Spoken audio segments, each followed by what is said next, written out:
मुआयना किया और पीड़ित परिवार से मिला। सैकड़ों लोग मुझे मोहल्ले में मिले और मुझे देखने से जो लगा है पूर्ण रूप से नगर पंचायत के माध्यम से जो शासन के धन से निर्माण कार्य हो रहा है, यह पूर्ण रूप से नगर पंचायत की लापरवाही और संबंधित घटना घटने के बाद उसको बांस बल्लियों से घेरा गया। क्या ये नगर पंचायत प्रशासन या यूं कह कि कार्यदायी संस्था इसका जिम्मेदार नहीं है? निश्चित रूप से नगर पंचायत अध्यक्ष को, नगर पंचायत के को जो कि भारतीय जनता पार्टी की सरकार है, भारतीय जनता पार्टी के यहाँ क्या नाम है, यहाँ भी नगर पंचायत में अध्यक्ष हैं, बावजूद इसके नगर पंचायत प्रशासन के द्वारा जो कार्यदायी संस्था के द्वारा जो काम कराया जा रहा है, क्या इन लोगों पर कार्रवाई नहीं बनती है? निश्चित रूप से कार्रवाई बनती है। वर्तमान में हमारे साथ मौजूद हैं प्रखर समाज सेवी और भारतीय जनता पार्टी के कद्दावर नेता भरत भैया जी।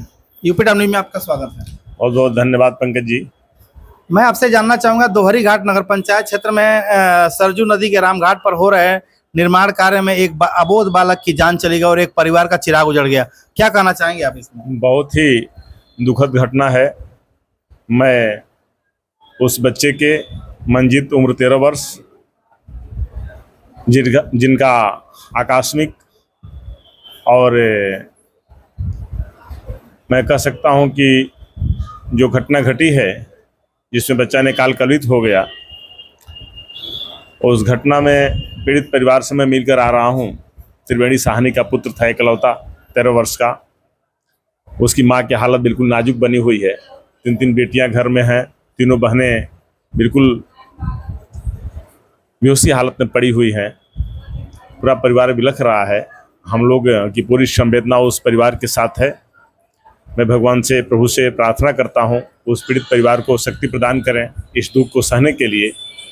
और रामघाट के निर्माण में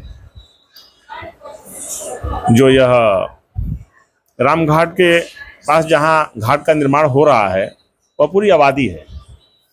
मुझे लगता है कि साहनी मोहल्ला ही वहां स्थापित है पहले से, और वहीं पर जो है कि राम जानकी मंदिर भी है। लोगों के बैठने उठने के लिए चौतरा भी बना हुआ है। पहले से ही वह घाट लोगों के निकास का और सुबह शाम बैठने उठने का एक बहुत ही अच्छी जगह है। इस नाते मैं जब घटना स्थल का मुआयना किया और पीड़ित परिवार से मिला, सैकड़ों लोग मुझे मोहल्ले में मिले और मुझे देखने से जो लगा है पूर्ण रूप से नगर पंचायत के माध्यम से जो शासन के धन से निर्माण कार्य हो रहा है, यह पूर्ण रूप से नगर पंचायत की लापरवाही और संबंधित फर्म जो काम कर रही है उसकी प्रथम दृष्टया घोर आम जनता के सुरक्षा के प्रति सचेत न रहने की लापरवाही दर्शाती है। जैसा कि हम लोग पुनरीक्षण के लिए गए थे और फीडबैक के लिए गए थे, तो घटना घटने से पहले वहां पर किसी प्रकार की कोई व्यवस्था या बैरिकेटिंग क्या या उसको घेरने की व्यवस्था नहीं की गई थी। घटना घटने के बाद उसको बांस बल्लियों से घेरा गया। क्या ये नगर पंचायत प्रशासन या यूं कहें कि कार्यदायी संस्था इसके लिए जिम्मेदार नहीं है? निश्चित रूप से नगर पंचायत अध्यक्ष को, नगर पंचायत के को जो कि कार्यदायी संस्था नगर पंचायत है, और संबंधित ठेकेदार जिस फर्म के द्वारा काम कराया जा रहा है, अगर वहां पर खुदाई की गई तो खुदाई से पहले ही बैरिकेडिंग करना चाहिए था। घटना के बाद बैरिकेडिंग करना, एक तो बच्चा मंजीत 13 साल की उम्र में काल कलवित हो गया, एक परिवार का चिराग ही बुझ गया। अगल बगल के जो पड़ोसी 2 बच्चे बचे हैं, 12-13 साल उम्र उनकी भी थी, दोनों बच्चों से मिले हैं। वह तो ईश्वर की अनुकंपा थे कि वहां पर बैठे हुए लोगों ने उन बच्चों को बचा लिया, बालू की भीत से निकाल लिया, नहीं तो 3 परिवारों के चिराग उजड़ गए होते। यह पूर्ण रूप से लापरवाही है। नगर पंचायत के द्वारा काम शुरू कराने से पहले ही वो जानते हैं कि जहाँ खुदाई हो रही है वो सब बालू का भीत है, नदी का किनारा है। आज जब वहाँ हम खुदाई करेंगे या वहाँ बैरिकेडिंग नहीं रहेगा, वहां पर कोई सुरक्षा के लिए या कोई देखरेख करने के लिए व्यक्ति ऐसा नामित न हो कि जिधर गड्ढे खोदे गए उधर कोई न जाने पाए, या बालू की भीत सरक सकती है, गिर सकती है, कोई ऊपर भी खड़ा है तो नीचे जाकर उसमें दब कर मर सकता है। अभी जानकारी हुई कि महिलाओं को, बच्चों को बचाने के लिए जब महिलाएं गई मुस्लिम बस्ती के, तो भी 2 उसी में गिर गई थी, ऊपर से नीचे गिर गई थी, महिलाओं को लोग निकाले। तो पूर्ण रूप से इस घटना में प्रथम दृष्टया लापरवाही दर्शाती है नगर पंचायत के द्वारा, और नगर पंचायत के संबंधित ठेकेदार जो काम कर रहे थे उनके द्वारा। इस नाते मैंने जिला प्रशासन से भी आज वार्ता किया है। पीड़ित परिवार के प्रति हम लोग की संवेदना है, और अभी थानाध्यक्ष से भी मेरी टेलीफोन पर वार्ता हुई है। नगर पंचायत के अध्यक्ष विनय जायसवाल जी भी हम लोग के सहयोगी हैं। मैंने उनसे वार्ता किया और मैंने उनसे पूछा भी कि कार्यदायी संस्था के द्वारा इस तरह की लापरवाही कैसे की गई। बगल में आपका घर है और आपकी प्रतिष्ठान है, काम हो रहे थे तो आपको देखना चाहिए था। ये तो घोर लापरवाही है कि बिना बैरिकेडिंग का काम हो रहा था। तो उन्होंने कहा कि नहीं भैया, बिल्कुल इस बात को हम महसूस कर रहे हैं और घटना बड़ी दुखद है।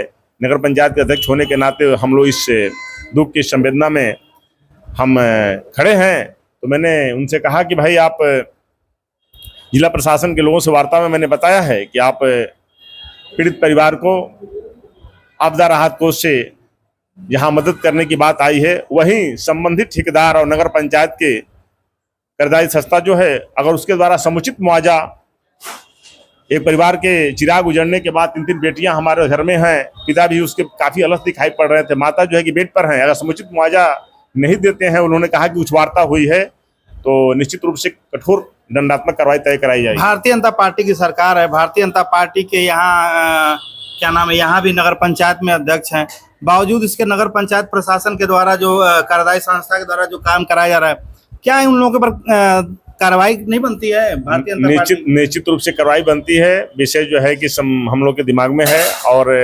चेयरमैन साहब से बात हुई है। पीड़ित परिवार को मुआवजा देने से उसके घर का चिराग तो जल नहीं जाएगा। नहीं, आपकी बात से मैं बिल्कुल सहमत हूँ कि किसी को मुआवजा देने से चिराग उसका आ नहीं सकता है। दोषियों पर कार्रवाई होना चाहिए, लेकिन बहुत सारे विषय ऐसे हैं जिस पर परिस्थितियां बहुत सारी कुछ निर्भर करती हैं।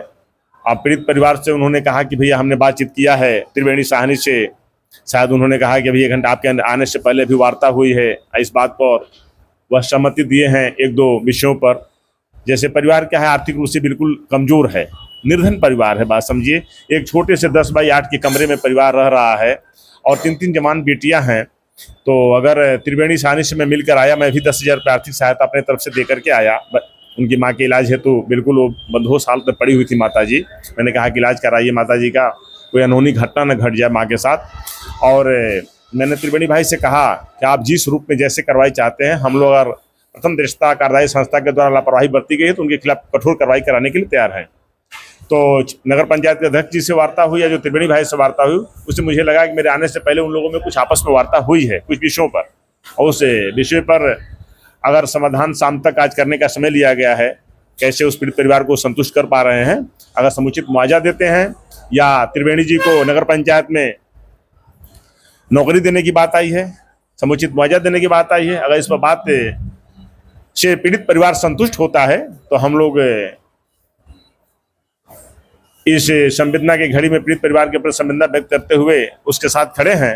अगर मान लीजिए कि कहीं वो संतुष्ट नहीं होता है तो हम लोग संबंधित के खिलाफ कार्रवाई करने के लिए भी खड़े हैं। हमारे साथ मौजूद थे भारतीय जनता पार्टी के कद्दावर और प्रखर नेता समाजसेवी भरत भैया जी, जिन्होंने पीड़ित परिवार से मुलाकात करके 10,000 रुपये प्रदान किया है सहयोग के रूप में। साथ ही कार्रवाई की भी आप मांग कर रहे हैं और ये मानते हैं कि कहीं ना कहीं लापरवाही हुई है। आखिर इस लापरवाही का जिम्मेदार कौन है और जिम्मेदारों के ऊपर कार्रवाई कब होगी, ये देखने का विषय है। हालांकि शासन प्रशासन इस मामले में लिपापोती करने में लगा हुआ है। देखते हैं आगे क्या होता है। चलिए अगली वीडियो मिलते हैं कहीं और से किसी और के साथ, तब तक के लिए जय हिंद जय भारत।